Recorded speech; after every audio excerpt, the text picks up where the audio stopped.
des partis de l'opposition congolaise. Je suis Ernest Blanchard-Dimi, je pose la question pour les comptes du journal Le Patriote. Moi, ma première question va s'atteler sur le fait qu'on parle désormais du comité restreint et non du collectif de manière globale. Je voudrais encore savoir, comme je l'ai fait dernièrement, pourquoi les autres membres de l'opposition radicale, membres du collège des présidents, ne viennent plus aux activités. 2. Ce qui s'est dit aujourd'hui a déjà été dit à la préfecture au cours d'une rencontre pareille. Jusqu'alors, ni le pouvoir, ni les autres candidats ne semblent pas avoir accordé assez d'importance à l'appel du collectif. Qu'est-ce qui vous fait croire que vous pouvez être entendu? Voilà pour l'instant les deux questions. Mais la troisième, c'est celle qui va s'adresser directement au président Mathias Jean.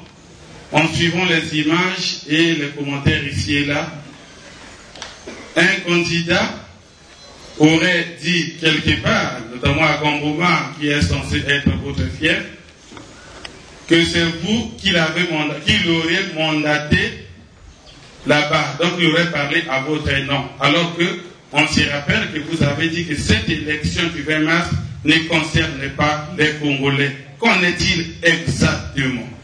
Je vous remercie. L'occasion est belle. Nous remercions vraiment sincèrement les militants qui ont fait le déplacement ici. Et nous remercions également les journalistes, même s'ils sont plus mieux qu'à la préfecture. Mais enfin, on les remercie d'être venus. Nous remercions également Dimi d'avoir ouvert le bal. Hein. Le patriote est très courageux. Mais il revient sur toute cette question. Où sont les autres membres? Mais ici, vous avez tous les présidents du collectif. Ils sont là. Hein. Le comité restreint, c'est l'organe dirigeant. Nous avons, voilà la structuration du collectif, on vous a expliqué ça. Il y a le collège des présidents. Tous les présidents du collège sont là, pour représenter. Et il y a le comité de suivi, qui est le secrétariat permanent du collectif. Et vous avez le comité restreint, qui est une sorte de bureau politique du collectif. Donc quand vous voyez le comité restreint, vous avez vu tout le collectif. Quand vous voyez le collège des présidents, vous avez vu tout le collectif. Quand vous avez le comité de suivi, vous avez tout le collectif. Donc il n'y a aucune inquiétude au niveau du collectif. Voilà, mais il faut noter ça, il faut noter. Mais il n'y a aucune inquiétude au niveau du collectif. Aucune. D'accord? Bien. Ce que nous disons aujourd'hui a déjà été dit à la préfecture. Mais pourquoi le dire aujourd'hui, c'est que le gouvernement nous entendra mieux. Mais nous avons voulu prendre le peuple congolais à témoin. Vous voyez? Quand nous avons parlé à la préfecture, vous avez dit, ah, ils sont seuls à dire ça. Mais aujourd'hui, c'est pris en cœur par la communauté internationale. Vous avez l'Union européenne qui est sur notre position. Vous avez le Parti socialiste français, le gouvernement français qui sont sur notre position. Vous avez l'Union africaine qui est sur notre position. Vous avez l'OIF. Ne vous trompez pas, ce n'est pas parce que vous avez vu le président Kafando ici, vous avez dit qu'il est venu soutenir le président. Pas du tout. L'OIF est sur notre position. Donc, toute la communauté internationale est sur la position du président.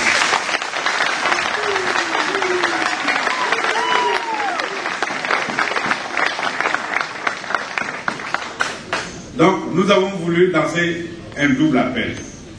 Un appel à la communauté internationale pour dire oui, votre position est bien partagée par les opposants, les patriotes congolais que nous représentons au sein du collectif. Deuxièmement, nous lançons un appel au peuple congolais pour dire la position que nous répétons a été prise en compte par la communauté internationale pour être non pas seul. C'est la position de sagesse. Et nous lançons un dernier appel aux acteurs politiques congolais pour qu'ils saisissent cette occasion de dire, au fond, nous sommes en train de nous tromper. Il vaut mieux éviter les drames violents pour les Congolais. Vous voulez que les Congolais meurent encore? Non. Voilà le sens de notre appel. Parce que tel qu'on est parti, si on ne saisit pas cette occasion pour dire, écoutez, ne faisons pas le goï-goï. Hein? Et ne soyons pas orgueilleux, il faut entendre la voix de la raison. Faisons comme les autres disent. Reportons cette élection. Nous n'avons pas imposé de date, on a dit, à une date à convenir d'accord parti. Constitutionnellement, que ce soit la constitution du 20 janvier, que ce soit la constitution du 6 novembre, la date constitutionnelle c'est juillet. Premier tour le 3 juillet ou le 10 juillet, et deuxième tour début fin juillet. C'est ça les dates constitutionnelles. Aucune des constitutions n'est allée en dehors de ça. Pourquoi j'ai dit la date de la constitution du 6 novembre? Parce qu'elle dit en son article 244 que les institutions en place iront jusqu'au terme de leur mandat. Donc, l'institution président de la République, le thème de son mandat, c'est le 12 août. Et comme les élections doivent avoir lieu 30 jours avant, mais sans juillet, on va organiser les élections. Vous avez compris? Oui. Donc, là, nous sommes dans la Constitution. Organiser des élections anticipées le 20 mars, c'est violer à la fois la Constitution du 20 janvier et violer aussi la Constitution du 6 novembre. C'est la raison pour laquelle nous disons que ces élections sont illégales et illégitimes. Illégales parce que ça viole les constitutions dans la loi fondamentale. Illégitimes parce qu'ils non demandées par le peuple congolais. Est-ce que nous avons demandé ces élections? Non. Alors pourquoi donc les organiser?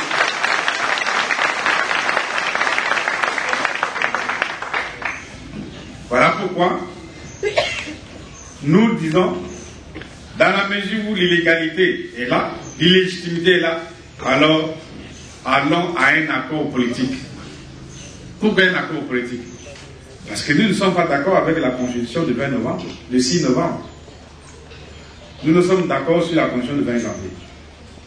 Mais les autres qui ont voulu changer la constitution, disons le président et son équipe, ils ne sont plus d'accord avec la constitution du 20 janvier. Donc, devant cette divergence, nous disons qu'il faut un concordat politique. Le concordat politique, c'est un accord politique qui est au-dessus des constitutions et à partir duquel nous allons refonder tout le processus électoral. On va supprimer les inepties de la CNI. Vous voyez, la CNI, c'est la CONEL. Hein? C'est les mêmes personnes, c'est les mêmes pratiques, c'est les mêmes magouilles, c'est les mêmes tripatouillages. Tout dans la CNI. Alors, maintenant, les autres qui veulent aller aux élections, ils ont créé leur CNI. Est-ce que c'est possible ça? Non. Nous sommes dans un imbroglio total. Un imbroglio total. Mais la seule façon de résoudre ça, pour éviter qu'on se déchire, c'est de prendre ce que nous proposons. C'est la meilleure sortie pour le peuple congolais qui va garder les cœurs en paix et les esprits tranquilles et qui nous permettront d'assurer la continuité politique dans les meilleures conditions possibles. Voilà ce que nous avons dit à la conférence nationale. Et nous le redisons aujourd'hui, c'est un dernier appel que les uns et les autres puissent s'en saisir pour dire oui au fond. Mais puisque le politique crie, il crie oh, oh, oh, oh, c'est parce qu'il y a problème. Vous ne voyez pas souvent, de nous on dit, quand le chien aboie devant l'eau, c'est que, hein, il y a quelque chose qui se casse. C'est pas vrai ça? Mais alors, entendons la raison. On ne va pas dire qu'il n'y a que nous qui comprenons. Tout le monde comprend, mais ne faisons pas exprès. Quand le président se bon de docteur comme ça, dis-moi c'est un chaos, pénalty sans garder. Mais quelle est cette histoire-là? C'est possible ça? Non. Voilà pourquoi nous disons non, c'est pas ça. C'est pas ça. Revenons à la raison, asseyons-nous. Donc c'était pour confirmer cet appel-là.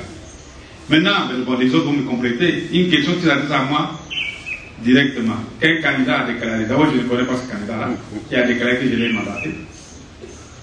Et en tant que membre du collectif, je peux parler au nom du collectif, le collectif n'a mandaté aucun candidat. Mais pourquoi voulez-vous que le collectif mandate des candidats alors que le collectif a des cadres ici, là? Vous voyez les cadres qui sont là? Ils sont tous présidentiels ici. Ils veulent se présenter aux élections présidentielles et non pour mandater quelqu'un. Et peut-être quelqu'un qui n'a pas la même expérience, la même carrure. Est-ce que c'est possible ça? Non. Mathieu Zone a même mandaté quelqu'un à Gamoma. Vous voyez, donc c'est un menteur qui va déclarer ça. Personne. Alors je n'insiste pas là-dessus, il assume la responsabilité de ses propres dires, mais je suis sûr qu'à un moment on a compris que Mathias n'a jamais mandaté quelqu'un ici. On a compris, hein. C'est pour ça que les gens de gouvernement n'ont pas fait tout, ils ne sont pas déplacés. On voit beaucoup de gens qui sont présents là, c'est des gens qu'on a mis dans les bus et des trucs comme ça pour aller là-bas, dire que nous sommes des gens de gouvernement. Non, pas du tout. C'est les gens que les opportunités sont ramassés ici à coût de 10 000 francs, de 5 000 francs, de 20 pour aller à Gabonma, faire offrir des résultats des gens de Gabonma. Ça n'a rien à voir. Bien. Je crois que j'ai beaucoup parlé. Hein? Alors, nous souhaitons à ce moment que tous les acteurs qui vont aux élections nous écoutent, nous entendent. Nous souhaitons que le pouvoir nous écoute et nous entende. Le président, ce soit une lourde responsabilité par rapport aux autres parce que pendant 32 ans, il s'est imposé dans ce pays-là. 32 ans durant, il s'est imposé. Avant, c'est le comité central qui a décidé, les Congolais n'étaient pas partie prenante. Aujourd'hui, il va aller aux élections, il va impliquer les Congolais. Mais qui le fasse souvent la volonté des Congolais. Les Congolais n'ont jamais demandé l'élection anticipée. Ils ne veulent pas d'une élection truquée et mafieuse. Ils veulent d'une vraie élection comme au sorti de la conférence nationale souveraine en 1991. En 92, on a eu une vraie élection. Nous voulons que cette pratique-là que nous avons voulu consensuelle se poursuive. C'est la raison pour laquelle nous nous sommes déplacés à la conférence nationale. Pour que notre pays ne soit plus un pays sauvage, un pays de la sauvagerie, où chacun vient faire ce qu'il veut. D'accord? Oui. Voilà, je vais m'arrêter là. Je crois que ça va me compléter.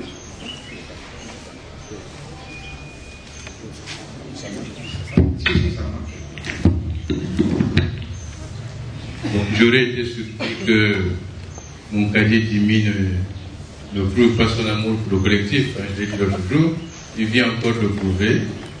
Et c'est bien.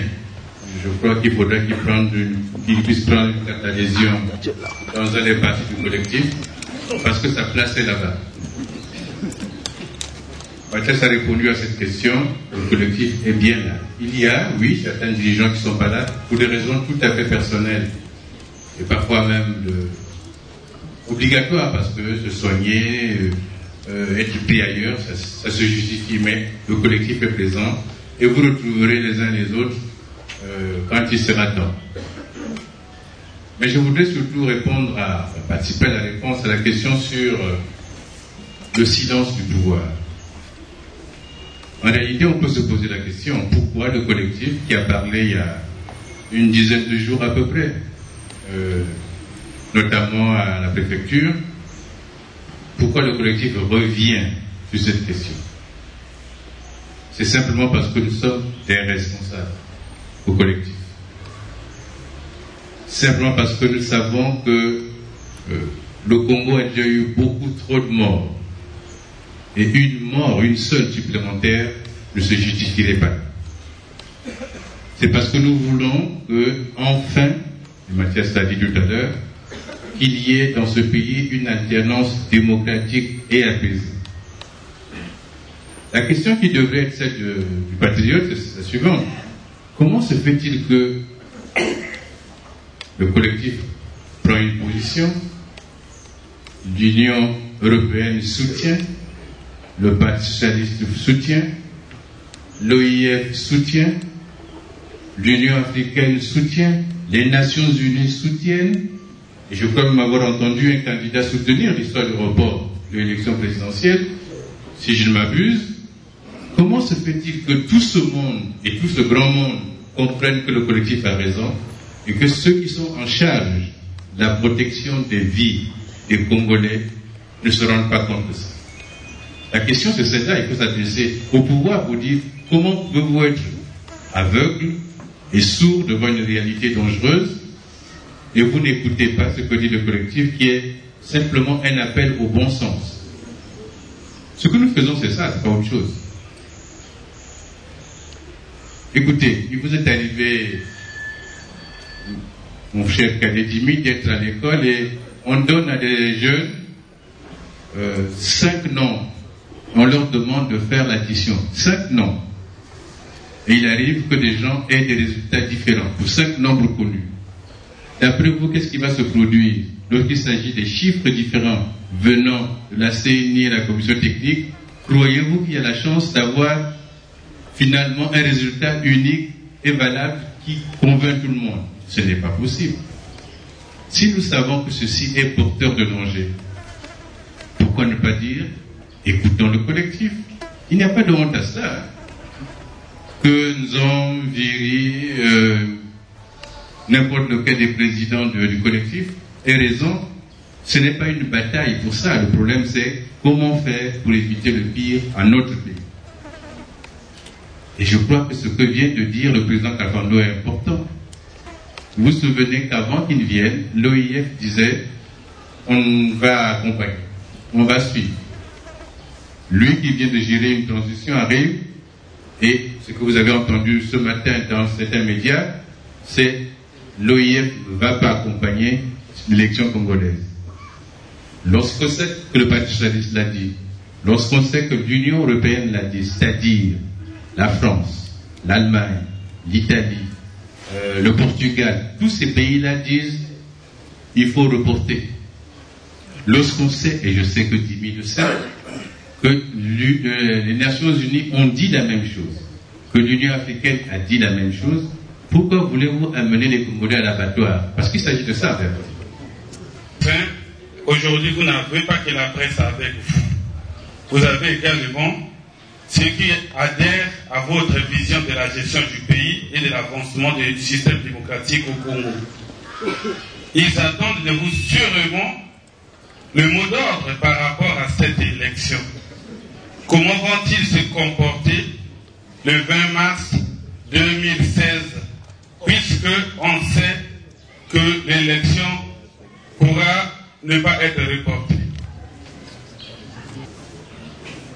Monsieur Dimi, le mot d'ordre. Il a déjà été donné.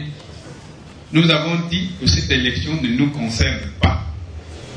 C'est pas vrai les militants.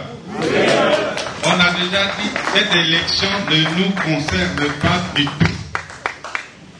Le comportement que nous militants devons avoir, le comportement de tous les patriotes congolais, pas seulement nos militants, tous ceux qui ont en tête l'intérêt général de notre pays, le comportement c'est de dire nous ne sommes pas concernés par cette élection illégitime et illégale. D'accord? Nous ne sommes pas concernés du tout. Bien. Maintenant, notre sœur dit, Monsieur Fofondo, d'abord on peut vous dire que Monsieur Fofondo n'est pas là-bas sur une décision du collectif. Ils ont copié, nous avons dit que la CNI est une copie conforme de la CONED. Mais M. Fofondo était déjà membre de la CONED en 2012. Ils ont dû sortir les papiers qui sont là. Allez, M. Fofondo. Donc la décision est personnelle et puis c'est une continuité de 2012. Ce n'est pas une décision du collectif. Donc ne vous en faites pas, il n'y a pas du tout de bruit au niveau du collectif pour ça. D'accord? Bien. Amina, le train, la démarche est illégitime, mais vous avez oublié d'ajouter illégal. C'est un bon couple, hein? Illégal et illégitime. Le train a déjà pris la route, mais il faut craindre qu'il soit piloté ici. Parce qu'il y a les déraillements. Le train a pris la route, il peut dérailler.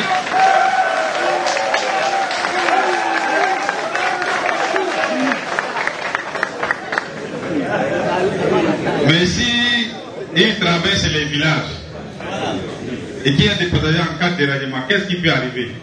Ça peut causer beaucoup de morts. Hein? C'est ce que nous ne voulons pas.